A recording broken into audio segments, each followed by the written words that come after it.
Hi, this is Tamra Wade, and you are tuning into the Tamra Wade Show. I'm excited today to be here with Sean Greenway. It's been a little bit. We've both been super, super busy. The real estate market, and with Sean, he's coordinated with us through social and everything and works with several top agents around Atlanta. So he's been busy, but we're finally getting to connect this afternoon. How are you doing, Sean? Awesome, Tamara. Thanks for having me on again. Yeah, it's been really busy. I was talking to another agency owner this morning, and we had both been talking about an uptick in the past 2 weeks just across the board.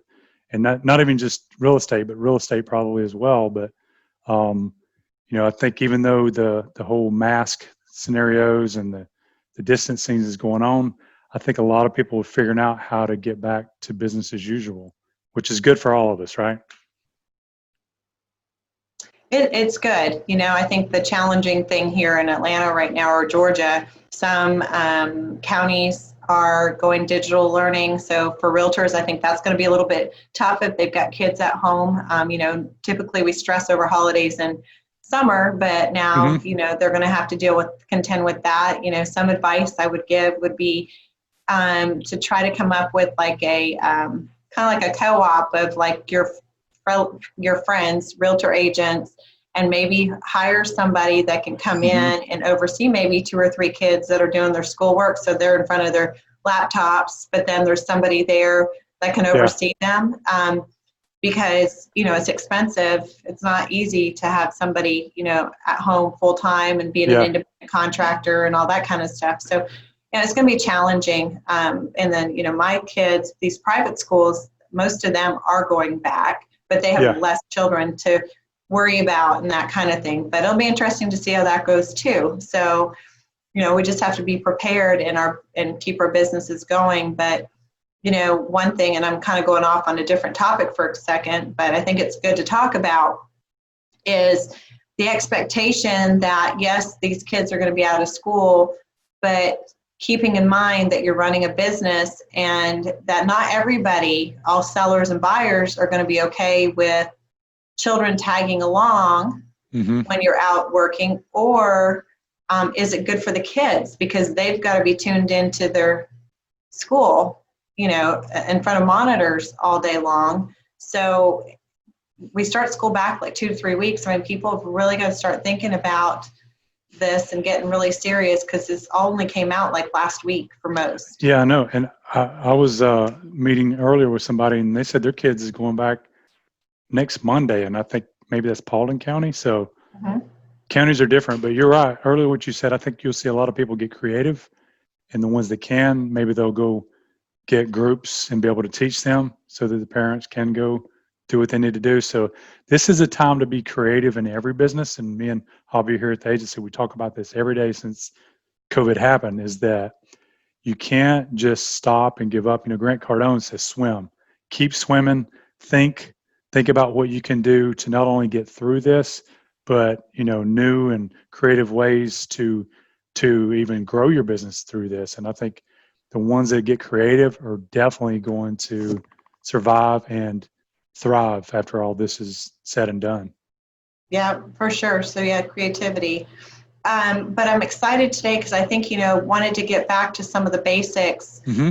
with regards to coaching and everything, and some things that I'm working on with our agents. Our brokerage has kind of exploded over the last 30 days. COVID, while it's tough, has actually been good to us because I kept coaching through it and working with our agents, and I think the word got out. And so now we're coaching up some more new agents, and it's Hmm. exciting, all the energy. Yeah, and I know what we're going to talk about today, and I'm pulling up on my other monitor here. We're going to go through some questions on the source that we're sourcing this from, guys, is Homelight. You can go online and find it. It's a blog. Sorry, it's questions on listing. So I think there's a total of maybe 15 here. Mhm. So we're going to kind of pick through some of these, and I'm going to ask you, Ms. Tamara, to get your answers on these. Some of them are basic, but then some of them are not, because I think every agent should know the basics and some of the advanced stuff. So let's just jump right in if you're ready then.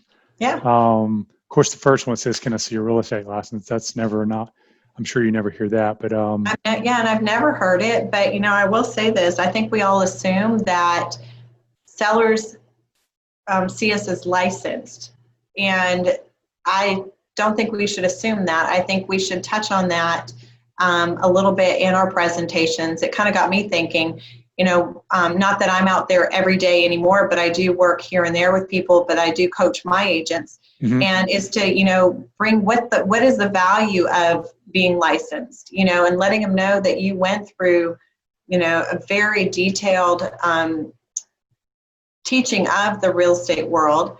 And then in addition to that is taking it to, if you're a realtor, there's an additional training that you go through and a code of ethics, which makes you stand out from just an agent. So I think that's a good piece to incorporate into their presentations. Yeah, and then it kind of leads into question, looks like 2 and 3, maybe even 4. Second question, what about referrals? Because, whether they ask you about the licensing part or not, the referrals, me personally, if I was going to have a realtor come sell my property, I would want to see referrals. And I'm sure you guys go about that the same way, right? With the referrals? We do, and that's something that I do think is important when you go for your listing presentation or something to send ahead, is to send ahead maybe a list of referrals. So before you get there, they've already called those people to get their feedback, and then you've got that. Or if you bring it with you, it's just good to hand over, so when you leave, they have someone then they can reach out to. Yeah, you got proof on it. And then the next one's then, what is your listings average days on the market? That, to me, that seems like a big deal, but then maybe not. But I'm sure you guys have a pretty good average for days on the market as well, right? Right, and that's going to vary depending on the market, the price point of the home, the condition of the home, that kind of thing. But an average, you can give that, and it's something an agent should know. I think that also should be a goal for an agent, not only when they're working with a seller, but for themselves internally, that you're always trying to improve things. And so if you know what your average days on market is let's say it's 52. Well, Mhm. why don't you make it a goal to get it down to 45? And what do Yeah. you need to do that? Is it how you're marketing? Is it how you're pricing things? What is it do you feel like is your kind of maybe a stumbling block that you've got to work on in order to shorten those days? Because the faster you can sell something, the happier the sellers are. I feel like the more referrals you'll get, and the word gets out. It's like it's viral, and this person sells houses so fast. I think that's interesting because right now we've got a lot of these guaranteed buy programs out there, and these investors and stuff like that are willing to buy under market. But if you can say your days on market are relatively short and you're selling at list or market value, that's a plus. You're not having to Yeah. give it away. So the next, I'm going to kind of combine the next two, because this would be me asking if I had somebody at the house. Have you sold homes in this neighborhood before, and have you sold homes in this price range? So how would you answer that? So I think the first thing is have you sold homes in the neighborhood?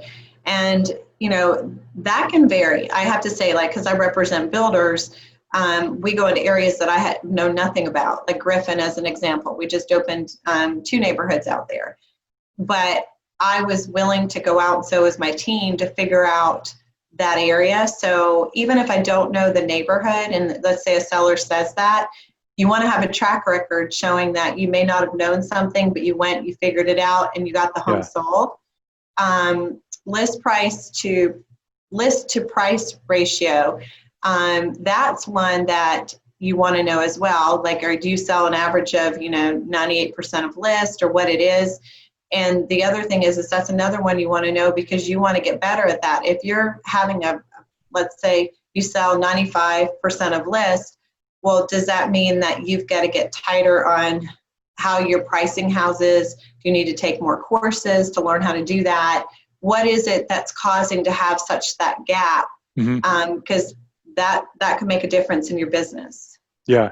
And a lot of these things you're talking about really can set you aside, or an agent aside, from just some of these online people that you see advertising it there. So let's see. Let's get down into, you covered the price range, neighborhood. How often do you get questions about how long you've been in real estate? Of course, I know you've been in it 20 years, but how would a rookie agent answer a question like that? How long you been in real estate? What if they've only been licensed 3 months?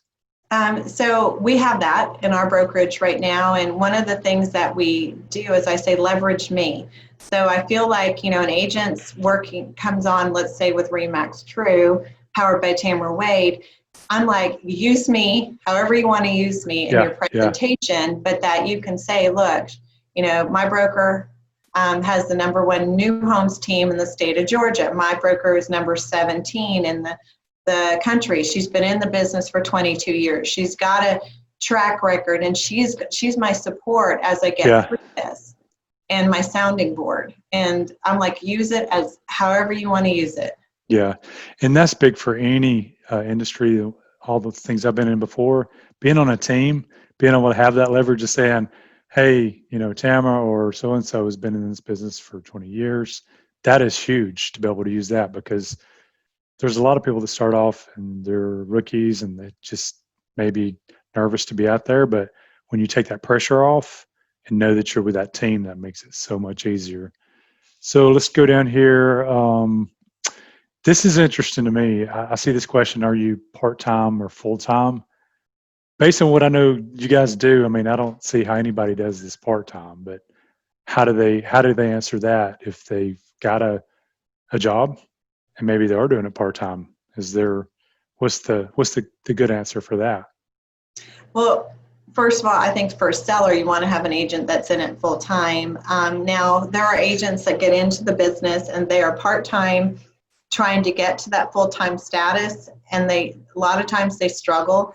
I've only seen a handful of times where an agent can do a full-time job somewhere else and do real estate part-time. And I would like to give kudos. We do have an agent in our brokerage right now. Her name is Amanda Joe, and she is killing it, but I don't know when she finds time to sleep. But she's been leveraging herself with her current job. People know she's not hiding it. They all know she's an agent, and she's in an industry with her full-time job that kind of plays into the real estate world. So it's been able to work for her. But you're in like one polar opposite job and you're trying to do real estate and you've got a family and everything. I don't see how it can work. You're just cutting yourself short, and it's going to just take you longer to get there. And 9 times out of 10, those agents that try to do it part-time give up because they never really get to see the full benefits of their time put in. So that being said, if you're going to do this full time and you need, to be set financially for a good 6 months, because it takes time to build up a database and really start to reap the rewards of all your hard work. Yeah, I agree with that. See, let's move to the next one. How many sellers are you currently representing? Does that ever become a situation, whether you've got nobody else they're working with, or someone like when you're top girls that may have 12 people they're working at one time? How do you answer that? So, what I've done in the past, because I've been asked that one directly, I've said, look, I'm highly competitive. So I work hard. I want to sell your home. I want to be #1. You want an agent who has that drive and that energy for the real estate industry working for you. Now, that being said, I have got a great support staff. So for any reason you can't get a hold of me, you have this person, that person, I'll give you a full list. If I'm not available to show, I've got this person that can help me, or that person. It's making them feel like no matter what, they are #1. And if you're busy, that there's somebody else that you're comfortable with that will go and help these people to get it done. And 9 times out of 10, when you say that, they are perfectly fine. I've never ever had anybody say, we chose not to use you because you're too busy or you're a top agent. They want you. Well, that kind of then is a part of the next question. So the ratio between buyers and sellers, do most sellers, are they concerned that you're just a listing agent, or if you do both, buyer and listing? What's the biggest ones you see out there? Well, I've been telling our agents right now in the brokerage to not cast this big net and say, I want to work with everybody. So, I think it's a very good idea that you really build your strength on one side or the other, be it working with buyers or working with sellers, and then build off of that. Maybe find another agent that you're comfortable with that you can refer if you're working strictly with buyers and they work with sellers. But I think you can gain more business focusing on something you're really good at versus trying to cast that big net.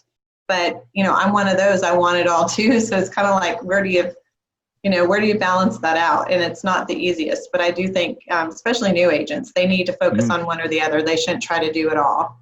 Yeah. Yeah. So the next one is, will I be working with you directly or a team? Because I know that can be a concern out there to some people. Like, am I working directly with you, Tamra, or are you going to have 3 or 4 other people at the office? So I always tell people that you will always have direct connect with me. That is something when I'm working with sellers, buyers, or my builders, but that you have this team that's also behind me that's providing the support, and they're good with that. Okay. So how do you plan to market the home? So this is one, I think, where you come into play. First thing I say is, how many agents do you see on Facebook that are out there that are doing Facebook Lives and really going at it on the social side? And 9 times out of 10, you hear them say, I don't see anybody on Facebook doing that and this and that. I said, well, go to my page and take a look, and you're going to see my agents are out there doing Facebook Lives. I do them, that kind of thing. And I said, that's the biggest thing right now. People are finding you online. So the online presence has got to be super sharp, super direct, and meaningful. And so I'll say, look, we're going to do social, drones. Like right now, drones are very big. Doing the like the virtual presentations throughout. Not being scared to do an open house. We do open houses. We sold numerous houses over open houses, be it if they're done virtually or they're being done in person. So, we're not scared to try anything, and we're out there reaching out to not only buyers, but realtors, because if you look at the stats, about 85%, of buyers use agents. And so you want agents to be noticing your home as well. So, that's kind of where we go with that, is just all encompassing, but the digital part of it being very strong in the social. Yeah, and I agree with you there. The realtors out there are the ones that on the social side that a lot of times, especially, we're trying to reach, because they're trying to find the right house for their buyer. So using social media, and like you said, a lot of agents only just put a post when they list a house and a picture of when they close it. Well, what are you doing in between that time? And that's the important time. Like you said, the lives, the flyers, anything that you can do to get thousands and thousands of people in that area to see it helps. And that's definitely the way to go. Yeah. Okay. So of course, that's about the marketing. Let me just jump on down here. Okay. Let's jump to probably the toughest question that any realtor I would think would have. How do your realtor fees work? How do you want to cover that? So, we typically say that, we charge the going rate, which is 6%. But that, they're going to see the value. 3% of that goes to the co-op, buyer's agent, but that the other 3 is for the marketing, for our time, and we're going to make sure that you feel good about it. We're going to guarantee that. Now, if let's just say they don't, like, at least for me, I have the listing, we're charging 6%. The buyer, the buyer comes in without a realtor. I'll typically not still ask for the 6%. I'll take it down some, maybe to 4%, somewhere around there, sometimes even 3%, depending on who it is and the situation. And when I say that, who it is, it's if it's a family member or something like that. But I still do charge even with family members, because we do the work. We've got to be able to market it, that kind of thing.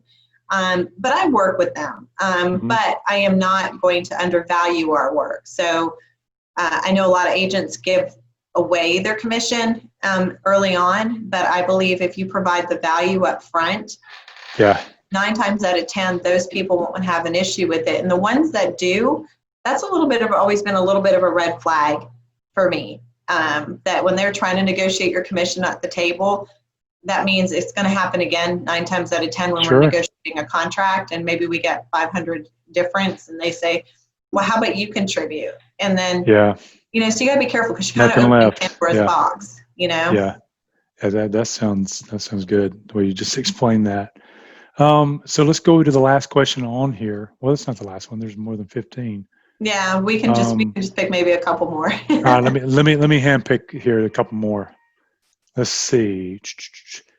This would be a good one. Can you explain the home selling process from start to finish? Because, you know, being on my side, there's so many things that people don't realize that real estate agents do to sell a home. So if you're setting in the home, explain that process to everybody. What's from start to finish of selling their home? How does that happen? Okay, so the first thing is I'd explain to them literally when I get there. And that's when, to me, the process begins. It's not once it gets listed. It's when I walk in the door. So I'm doing an observation of the home, where the furniture needs, you know, how does the furniture look? How does the accessories look in the home? Photos, that kinds of things. What does the yard look like? What does the, you know, just anything I can think of that could sell, you know, help to sell the home. Do we need, you know, what do we need to be talking about? What needs to be repaired? That kind of thing before going on the market. I like to know, you know, what the sellers love about their home. Why did they choose the home? Why have they enjoyed being there? That kind of thing. Then the next thing we do is we sit down together, and I bring my computer with me, my laptop, and we pretend like we're buyers looking at homes within the area. And I go ahead and do a search in the listing service, plug in similar characteristics to their home, and we start going through it together. And so they see firsthand what their competition is. And it's not me just showing up with like, oh, hey, here's a bunch of listings, here's your price. Because to me, they've got to get engaged within that process. So that's what I do next. We come up with a price, and I give them a high, market, and a low.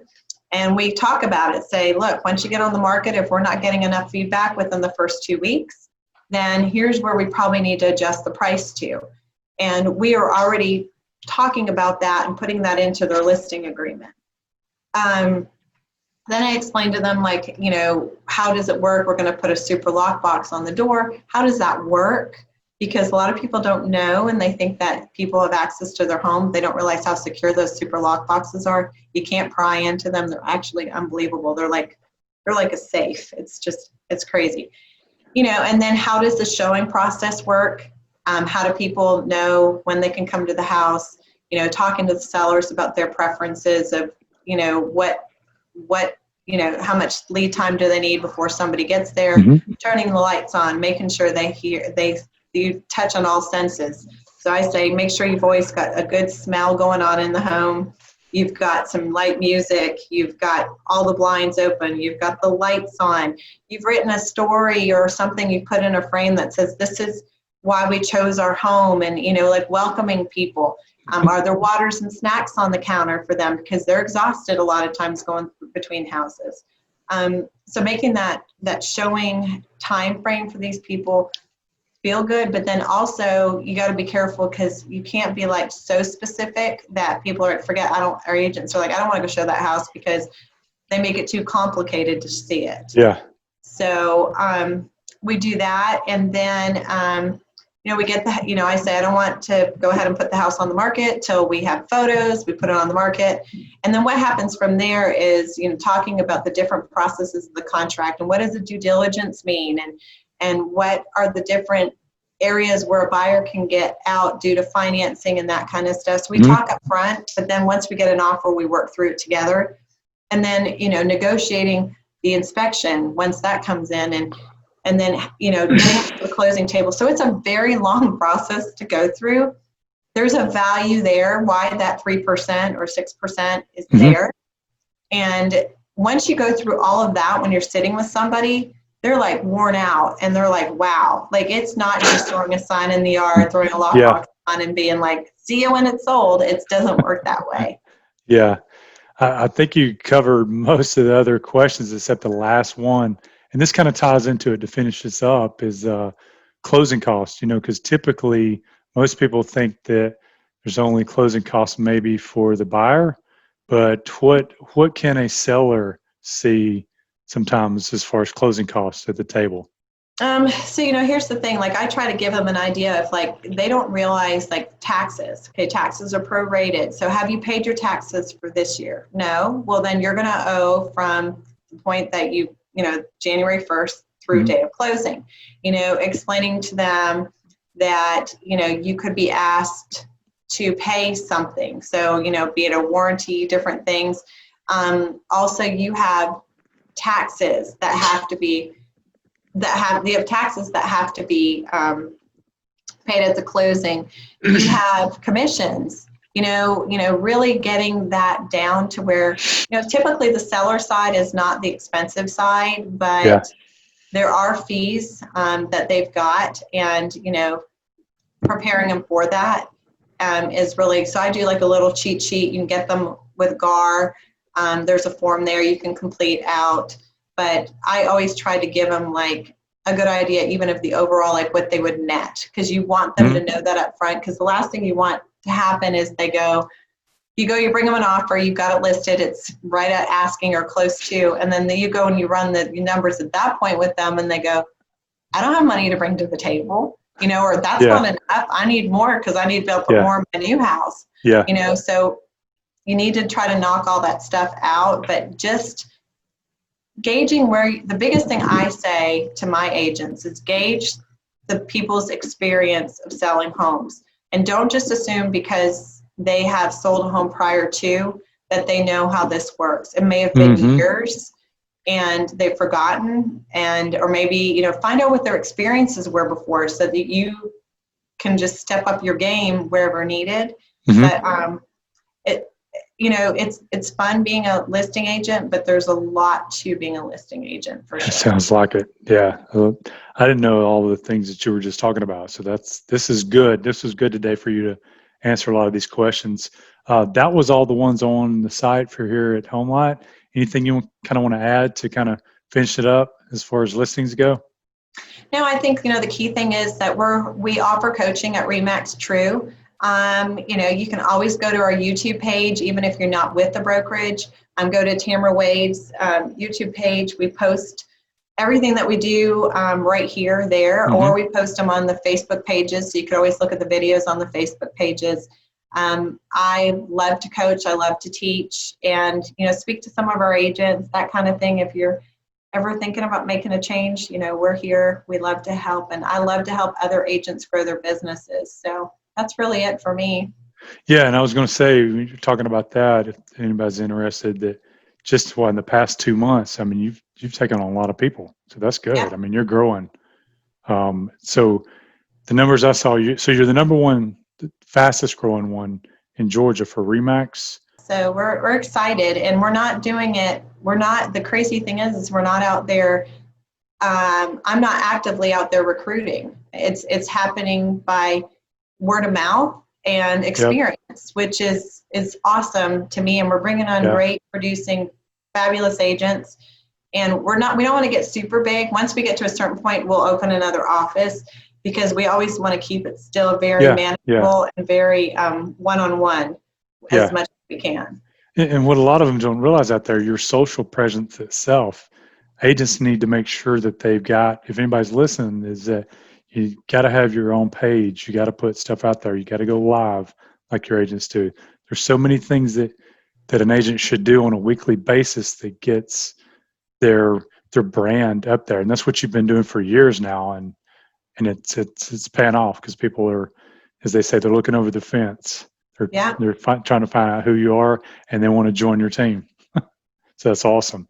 absolutely. Well, Well, that was it. I guess the big thing is how to contact us. So if you go to, you can either call us 770-502-6232, and you can ask for me, Tamra Wade, or you can go to Remax True has a website, tamrawade.com. You can go to our Facebook. You can messenger through there. So there's every way possible you could think of, you can get a hold of us. So there shouldn't be, or you can go to broker@remaxtrue.com and email. So definitely reach out if you have any questions, you're interested, whatever comes your way. Yeah, and thanks for having me on again with you. Let's do another one of these soon. Okay, sounds good. Thanks, Sean. Thanks, guys. We'll see y'all soon.